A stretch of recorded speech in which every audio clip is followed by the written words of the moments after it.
All right, CNT120, Chapter 4 Lab. We're moving on to Part 2, looking at ARP. Now, we need to remember ARP is a protocol, an IP4 protocol, that will get used to find a piece of information it doesn't know. It's mainly there to find the MAC address for an IP. And I put a little note in here of, if I go to load a new web page, and I type in, Formula1.com, when that hits the DNS server, the DNS server responds with the IP address of that server. Well, now it has the IP, but it doesn't have the MAC. So ARP is going to get used to try to find the MAC address so that it has both addresses to be able to send this request on of like, hey, I want to load your web page. So ARP is going to get used when we know the IP, but we don't know the MAC address yet. And it can happen very frequently or very commonly. So we are going to look for that. We're going to look for some ARP messages. All right. Now, Mr. Brown got excited and I closed Wireshark. So if you have it open, yay, congratulations, you can use your capture. If not, I'm just going to generate a new one real quick. I will launch Wireshark again, and I'm going to, here's my Ethernet 3. I'll do a capture there. I'm going to go back to my virtual machine here, and I'm just going to reissue this ping that I did before. And all I did was use the up arrow to bring that ping back. And I'm going to send a handful of pings over to the Windows machine, so it's capturing some kind of traffic. All right, so there's a whole bunch. That should probably be good. I'll stop that ping, and then I'll stop my Wireshark over here. Now, you probably had an Ethernet .dst filter in. There we go. You probably had this filter in previously, and we're filtering out so you only saw stuff for the destination of your Windows machine. So at this point, if you still have your capture up and you have that, just click the little X up here, and that'll get rid of that filter. And now you see all your packets again. Okay. What I'm going to do now is I'm going to put a filter in here. I just want to see ARP. So I'm going to put it up in the top bar, and I'm going to type ARP, and I'm going to hit the Enter key. And this is now going to filter out that it only sees any ARP packets. And there's a whole bunch. Look at that. There's a whole bunch in there. Okay. Now, we want to highlight one of these. I'm just going to grab one of these first ones I see here. I'm going to highlight that, and I'm going to look at it here in the middle. And I'm going to look at the ARP header.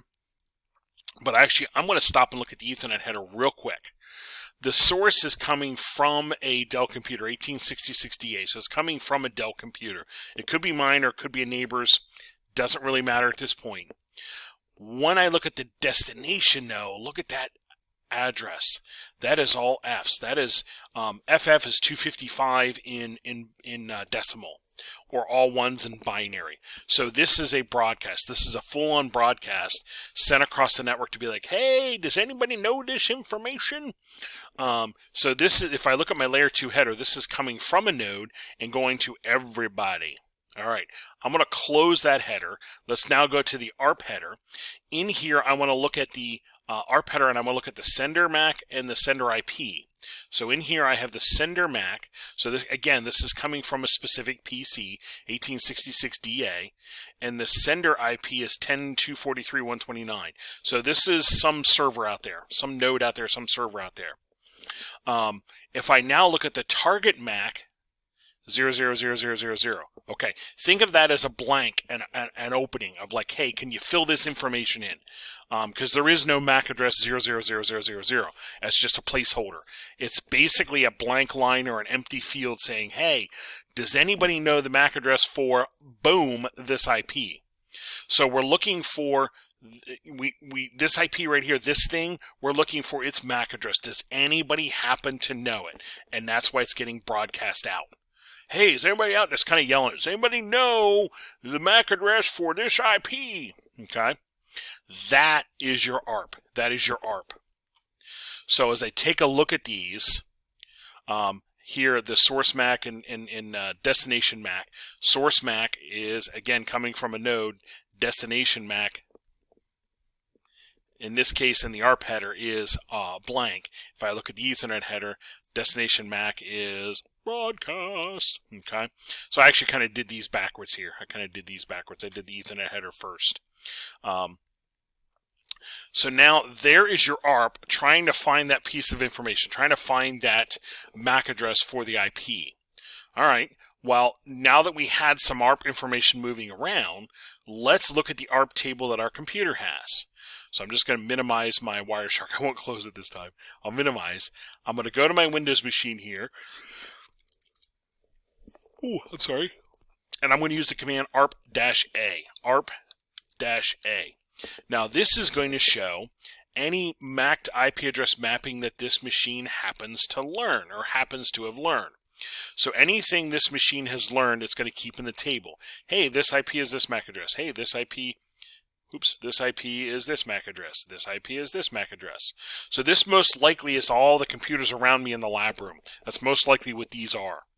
Now you notice that these are dynamic. Over time, if that computer shuts off for a while, this will eventually drop it out of its table. It's not going to keep it forever. So if I have a computer on a small network or not a busy network, this might be a pretty small table. I'm sitting in a lab room with 24 other computers, so this is a fairly decent size ARP table. But this is how the computer maintains that, so it does not need to constantly ARP all the time to find addressing. It actually does try to maintain a table of this. Your switch does a similar concept. The switch will learn this MAC address is on this port. This MAC address is on this port. So the switch is doing a similar concept, trying to keep track of these MAC addresses and where they are located. On my PC or on a server, it's maintaining a table of this IP goes to this MAC, almost like a little address book. Well, over on my Linux machine here, if I do ARP, it's a small one because it's really just connected to the Windows machine. But if I were to go and do things like ping www.google.com kind of thing, okay, I would hopefully get a few more entries in here. Nope, I'm just getting the gateway. That's all right. Being that this is a virtual machine on the network, my ARP table is relatively small, but I do have entries here. So what we want to do now that we've looked at that, we're going to gather this information. So on my Windows machine, I will grab, here's my ARP, lots of stuff on this one. I'll grab all of those and I will do Control C and I'll go to my Windows Notepad file and I'll say Part 2 and I'm going to say ARP and I'm going to paste that in. That's a big one. Okay, so there is my ARP table from my Windows machine. And I will save that updated file. Over on my Linux machine, so I'm going to go to my virtual machine over here. Let's open a Notepad file. So I'll go to Menu, and I will go to, I believe it's under Accessories. We're going to do Text Editor right there. Text Editor under Accessories. We'll open that, and I will put in here, CNT120, Chapter 4 Lab. I'll just put a note that this is my Linux file, and we're doing Part 2 ARP, and I'm going to paste this ARP table in. So I will highlight all this, and I can right-click Copy, and I can come over here and go right-click Paste.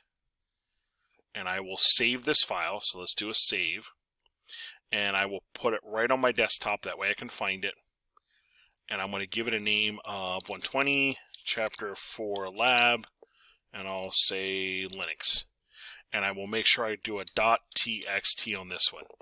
That way it recognizes it as the text file. That way D2L recognizes that as a text file. And there it is right there. And I'm going to keep this handy because I'm going to add to this.